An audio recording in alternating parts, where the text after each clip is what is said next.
Greetings everyone, and thanks for tuning in.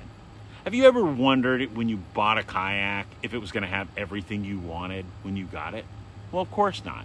Unlike most things, your kayak is going to come the way it was either manufactured or the way it was rigged from the person that you bought it from. In my case, I bought that one from a friend of mine, and this one right here I bought from a subscriber. Very cool. I want to say that don't be intimidated by drilling holes in your kayak. Today we're going to install a gear track on this Perception Outlaw, which will allow me to add all kinds of accessories to this kayak. So stick with us. I'll tell you all about it. This video is intended for all ages.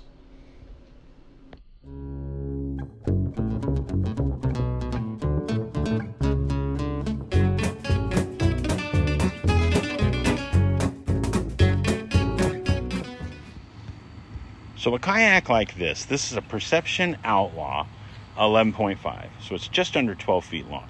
As you see, it has some gear tracks back here that are built in, that come from the factory. And it's got a couple of accessory mounts here and here. Those 3 holes are places for you to add accessories. But what I want to do is I want to be able to add a rod holder or paddle holder up here in the front area. So I'm going to install a gear track on one side or the other.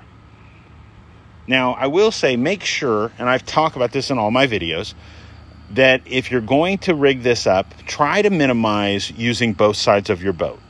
Leave yourself a way to get in your boat without overloading it. If you're going to install stuff, install it on the left or the right.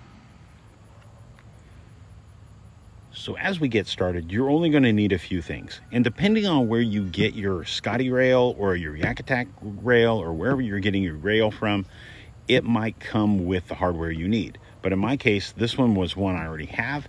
And what I want to do is I'm going to be using some number 8, 5/8 inch stainless steel screws. And I will advise using number 8s because they're a little smaller. The next size up is a number 10.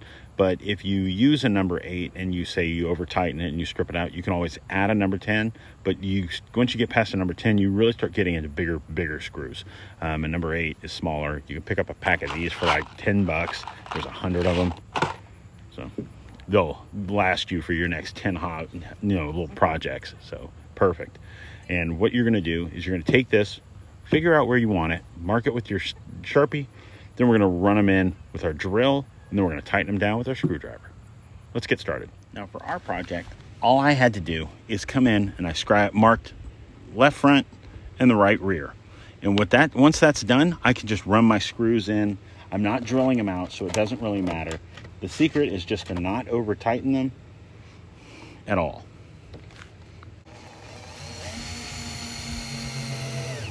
Now, like I said, don't over tighten them. Just run it back in with the screwdriver at the end. You'll be fine.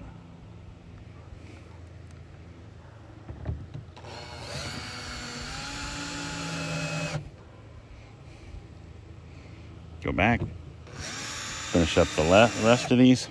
We're running into 8 altogether, so let's get these done.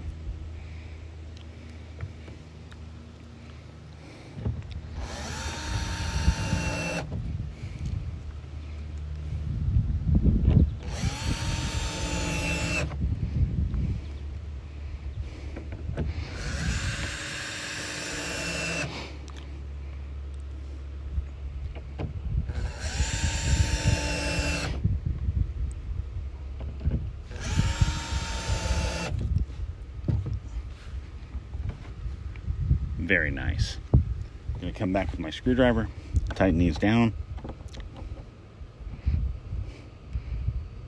Just want it to where it's snug.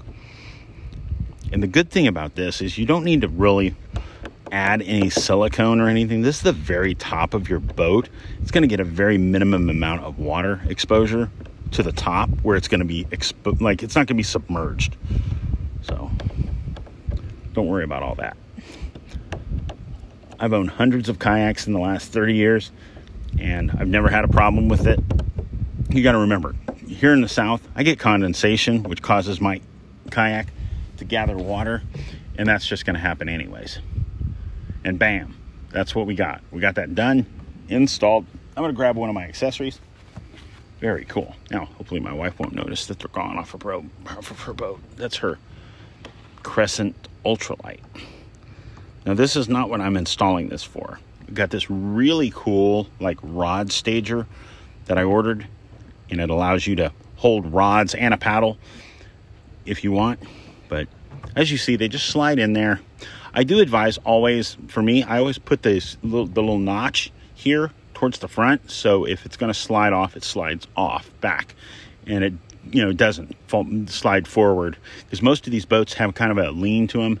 So if it's going to lean, I want it to lean back, so the stuff's going to rattle back, especially if you're going down the highway or anything like that, and it's less likely to just fall off. That's a little tip for you. So boom, just like that, and we're done. Now, there are dozens of different, I mean, probably more than that. There's lots of different track mounts that you can use, but this is just one. Very cool. So as you see, this was a very simple modification. We installed this Scotty gear track easily. Took us a couple minutes. It wasn't anything big, but a lot of people get overwhelmed by it. Don't be. These things are supposed to be fun. The best thing about kayaks is you make them yours. If you ever watched Marty Zoffinger, has a YouTube channel, and if you watch his first videos, not his more recent stuff where he goes crazy with his modifications of other cool kayaks, he's not crazy in any way, shape, or form. I mean, the man's amazing. He's a genius. And he took so many modifications of a kayak that was a bare bones basic kayak. You know, you're talking $300 on a good day kayak. And he fished open water, salt water, intercoastals, and he did some really cool modifications that are not very complicated, but they're way ahead of the time. When we were first getting started doing kayaking, nobody was doing them but Marty. Marty was doing stuff to his boat that people were afraid of. So don't be.